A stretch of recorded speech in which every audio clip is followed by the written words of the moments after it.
है सहरपुर गांव में अकबर नाम का बादशाह अपनी बेटी और रियाया के साथ रहता था। बादशाह के दरबार में एक ऐसा दरख्त था जिसमें रोज सोने का आम लगा करता था, जिसे देखकर बादशाह बहुत खुश होता था। एक दिन अचानक बादशाह की बेटी गायब हो जाती है। बादशाह बहुत परेशान होता है और वजीर को बुलवाता है। वजीर, मेरी बेटी अचानक कहाँ गायब हो गई? मुझे कुछ समझ नहीं आ रही। मैं अपनी बेटी से बहुत प्यार करता हूँ। मुझे हर हाल में मेरी बेटी ढूंढ कर ला कर दो। बादशाह सलामत, मैंने शहजादी साहिबा को बहुत ढूंढा पर उनका कुछ पता नहीं चल रहा था, जाने कहाँ चली गई है। वजीर, तुम एक काम करो, कल पूरे गांव में ऐलान करवा दो, जो भी मेरी बेटी को ढूंढ कर लाएगा मैं उसे सोने में तोल दूंगा।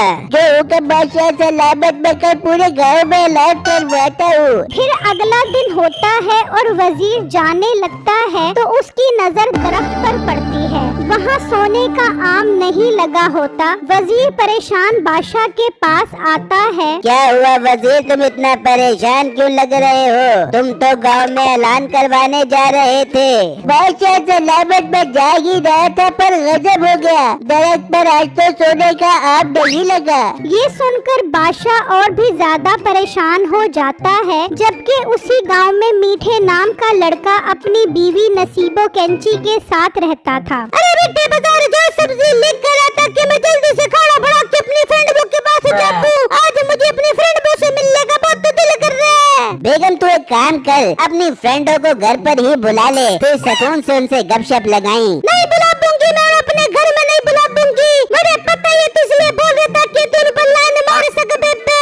और मोटी नाक वाली हो तो अपने शोहर पर ऐसा इल्जाम मत लगा। तेरा शोहर बहुत गैरतमंद और मासूम शरीफ इंसान है। जितना तू शरीफ है मुझे सब पता है। अब ज्यादा बात तेरा बड़ा जाके सब्जी लेकर आ। अच्छा ठीक है, जाता हूँ।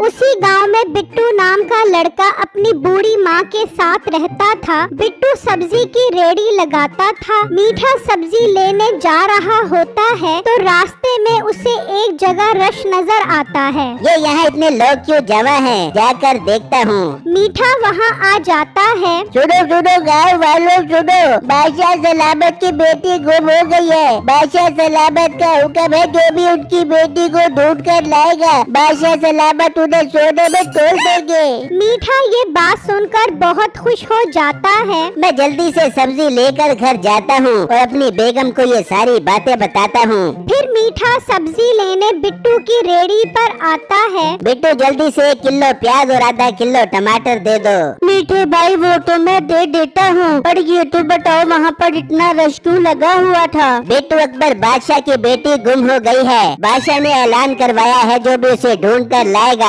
बादशाह उसे सोने में तोल देगा।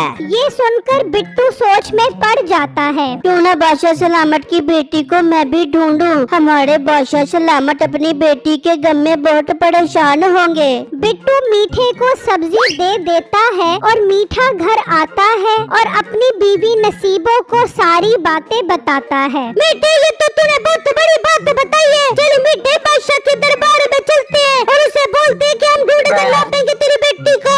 हाँ बेगम, तू ठीक कह रही है। अगर हम बादशाह की बेटी ढूंढने में कामयाब हो गए तो बादशाह हमें सोने में तोल देगा और हम अमीर और कबीर बन जाएंगे। जबकि दूसरी तरफ बिट्टू भी अपने घर आ जाता है और अपनी माँ को सारी बातें बताता है। हाय मेरे अल्लाह, ये तो बादशाह सलामत के साथ बहुत बुरा हुआ। बेटा, तू बादशाह सलामत के पास जा और उनकी बेटी ढूंढने में उनकी मदद कर। बिट्टू घर से निकलता है। दूसरी तरफ मीठा और नसीबो बादशाह के पास पहुंच जाते हैं। बादशाह सलामत, आपने गांव में जो ऐलान करवाया था हमने वो सुना है। हम ढूंढ कर लाएंगे आपकी बेटी को।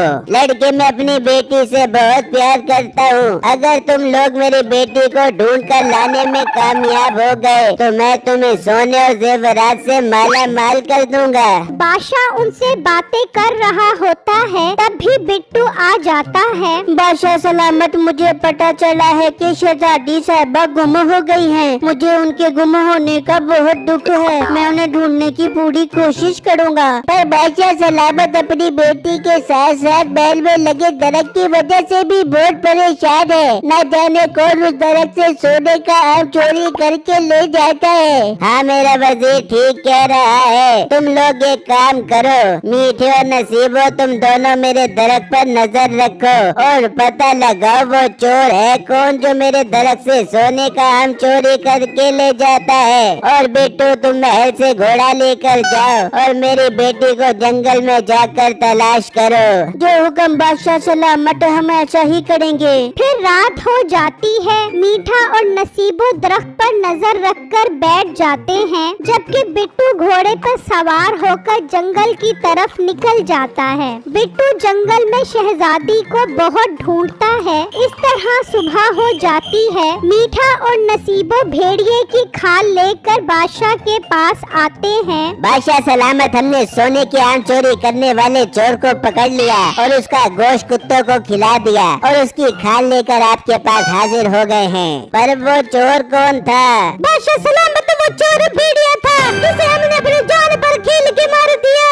ये सुनकर वजीर और बादशाह हैरान हो जाते हैं। बादशाह सलामत, मुझे तो लगता है ये झूठ बोल रहे हैं। भला भेड़िया भी दरख्त पर चढ़ सकता है? वो अभी बातें कर ही रहे होते हैं कि बिट्टू भी वहाँ आ जाता है। हाँ लड़के, मेरी बेटी का कुछ पता चला?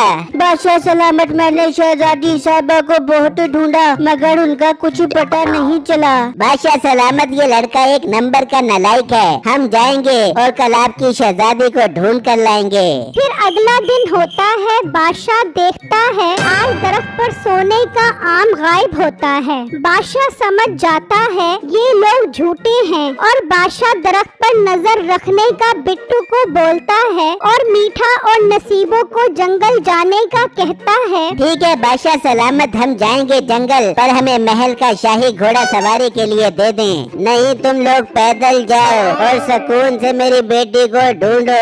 अगर तुम लोग ढूंढने में कामयाब हो गए तो मैं तुम्हें सोने जेवरात के साथ साथ शाही घोड़ा भी इनाम में दूंगा। ये सुनकर मीठा और नसीबो खुशी खुशी महल से निकलते हैं और जब रात होती है तो बिट्टू दरख्त पर नजर रखकर बैठ जाता है तो देखता है कि एक खूबसूरत सा परिंदा आता है। परिंदा सोने का आम ले जाता है। ओए परिंदे, रुक, क्यों सोने का आम चोरी करके ले जा रहा है? पर उसका एक पंख टूटकर गिर जाता है। बिट्टू वो पंख उठाता है और बादशाह के पास आता है और बादशाह को सारी बातें बताता है। लड़के, इसका मतलब वो परिंदा चोर है। तुम एक काम करो, आज रात उस परिंदे को हर हाल में पकड़ो। फिर रात हो जाती है। बिट्टू परिंदे के इंतजार में बैठा होता है। परिंदा आता है और आम तोड़कर ले जा रहा होता है। बिट्टू घोड़े पर बैठकर उसके पीछे निकल जाता है और पीछा करते करते जंगल में आ जाता है। मीठा और नसीबों की नजर बिट्टू पर पड़ती है। वो भी बिट्टू के पीछे चल पड़ते हैं। जबकि परिंदा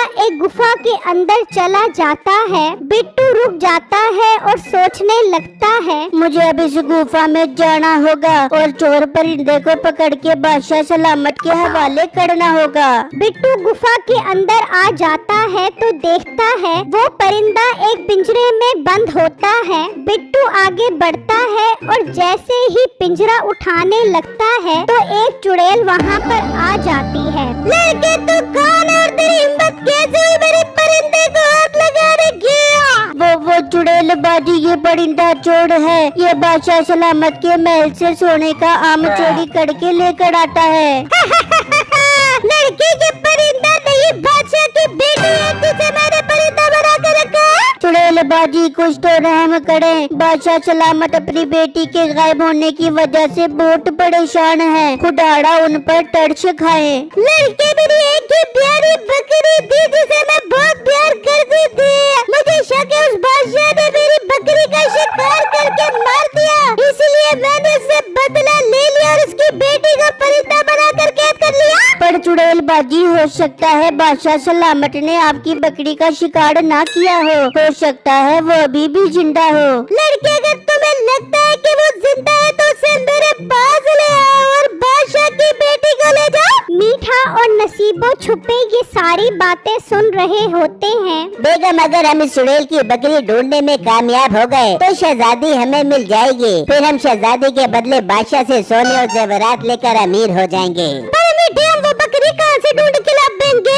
हाँ बेगम, यही सोचकर तो मैं परेशान हूँ। अब तू ही अपने दिमाग का इस्तेमाल करके कोई अच्छा सा आइडिया निकाल। मीठे, क्यों ना हम कोई भी बकरी लेकर चुड़ैल बाजी को दे दे और बोले ये बकरी तेरी है। पर बेगम, चुड़ैल अपनी बकरी को पहचानती होगी। तो मीठे, हम बोल देंगे कि बकरी की ये हालत तेरी जुदाई की वजह से हो गई है। हाँ बेगम, तो ठीक बोल रही है। चल फिर चलते हैं और कोई बकरी लेकर आकर चुड़ैल को देकर उससे शहजादी ले जाते हैं। फिर मीठा और नसीबो बकरी लेने निकल पड़ते हैं, जबकि बिट्टू भी बकरी की तलाश में निकल पड़ता है। वो बकरी को ढूंढता ढूंढता एक तालाब पर पहुंच जाता है। मैं बहुत थक गया हूँ और प्यास भी बहुत लगी है। इस तालाब से पानी पी लेता हूँ, फिर बकरी को ढूंढना शुरू करूँगा। फिर बिट्टू तालाब का पानी पीता है। वो जादुई पानी होता है। हाय, मुझे इतनी नींद क्यों आने लग गई? मैं सो जाता हूँ, फिर उठकर बकरी की तलाश करूँगा। बिट्टू सो जाता है और ख्वाब में देखता है बकरी जंगल में एक कुएं के अंदर फंसी हुई है। बिट्टू की घबराकर आंख खुल जाती है और वो भागता भागता कुएं के पास पहुंचता है और देखकर हैरान रह जाता है बकरी कुएं में ही होती है। मेरे अल्लाह, तेरा लाख लाख शुक्र है, चुड़ैल बाजी की बकरी मिल गई। अब मैं शहजादी साहबा को उससे आजाद करवा लूँगा। जबकि मीठा और नसीबो बकरी लेकर गुफा के अंदर आ जाते हैं। चुड़ैल बाजी किधर हो? सामने आओ, हम आपकी बकरी लेकर आ गए हैं। तो चुड़ैल भी वहाँ पर आ जाती है। चुड़ैल बाजी, देखो देखो, हम आपकी बकरी ले आए। अपनी बकरी ले लो, शहजादी को मैं दे दबो। और झूठे लोगों, ये मेरी बकरी नहीं, इसका रंग तो कोई और था। नहीं नहीं चुड़ैल बाजी, ये आप ही की बकरी है। असल में इसका रंग आपकी जुदाई की वजह से उड़ गया है। तभी बिट्टू बकरी लेकर आ जाता है। चुड़ैल, ये लो अपनी बकरी। मैंने कहा था ना, बादशाह सलामत ने इसे नहीं शिकार किया। हाँ, लेकिन तुम ठीक कह रहे थे।